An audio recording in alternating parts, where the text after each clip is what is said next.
We're going to have family focus now, and I've given Kate and Anna a week off. I think they deserve it. Haven't their stuff on Jonah and Joseph been just fantastic, boys and girls?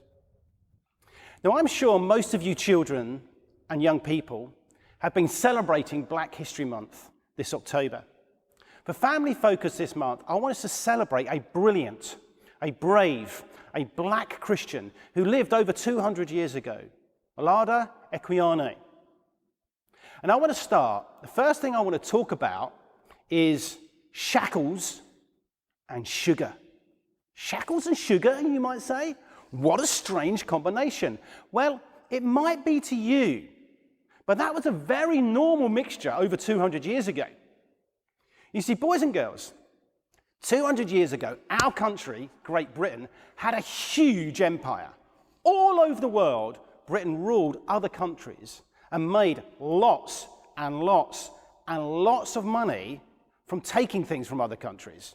If you go down the road to the British Museum, you'll see a lot of them. And at the very heart of our empire was shackles and sugar. What do I mean by shackles and sugar?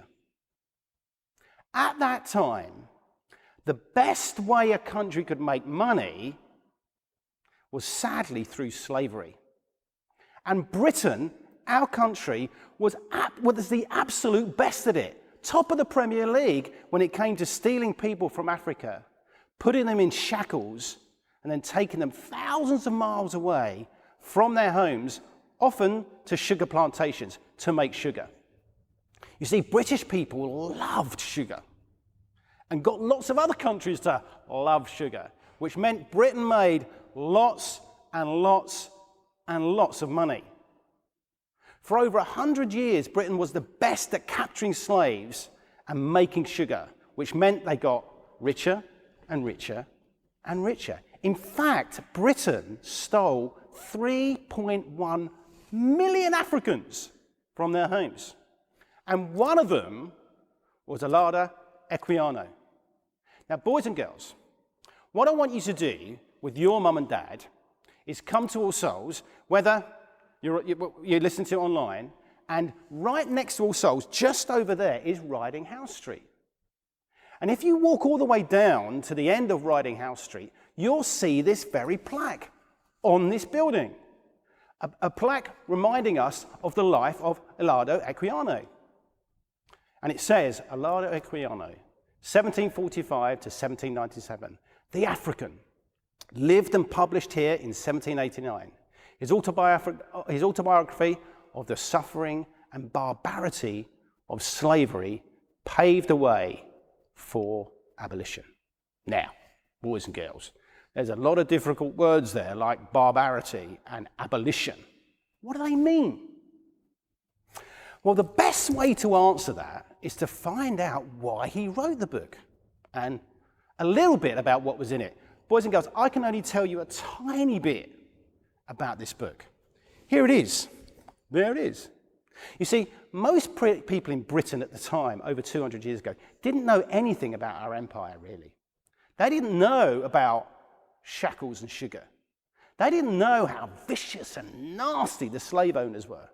So, Equiano said, right, I'm going to write a book which tells them what's happening on those ships. So he did. And this is what it was called. Here it is. In fact, I bought this book on Monday night at Daunt Books, Marylebone. So why don't you get your mum and dad to read it, and then they can tell you what is in it.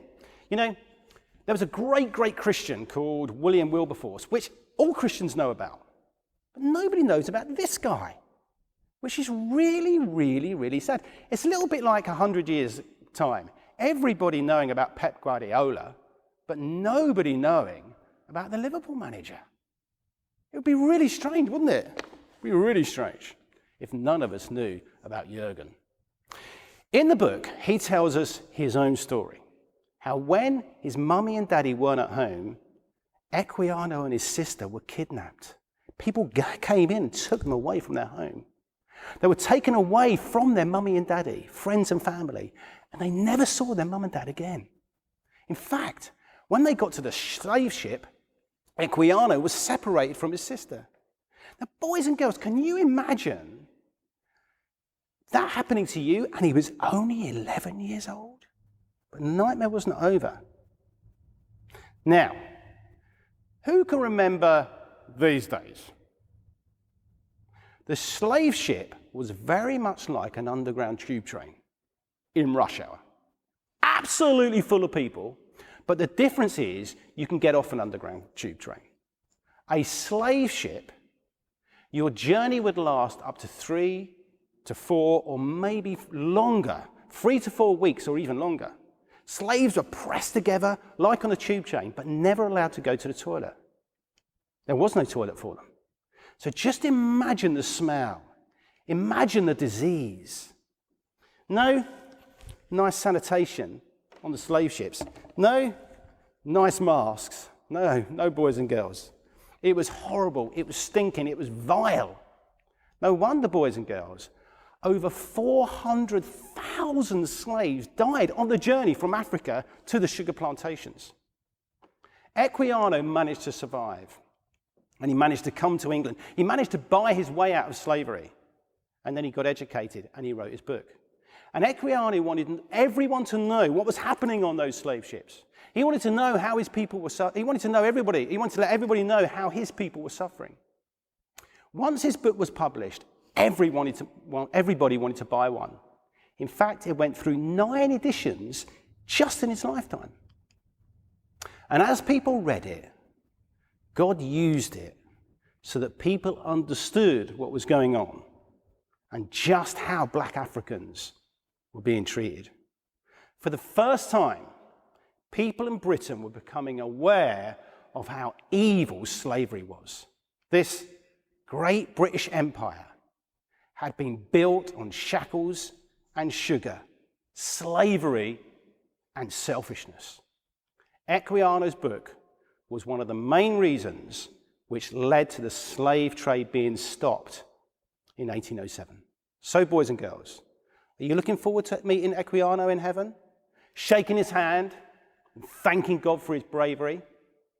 Let me finish with a little bit of his poem. He wrote a long poem about becoming a Christian. Let me read to you the last bit. Oh, happy hour in which I ceased to mourn, for then I found rest. My soul and Christ were now at one. Thy light, O Jesus, in me shone.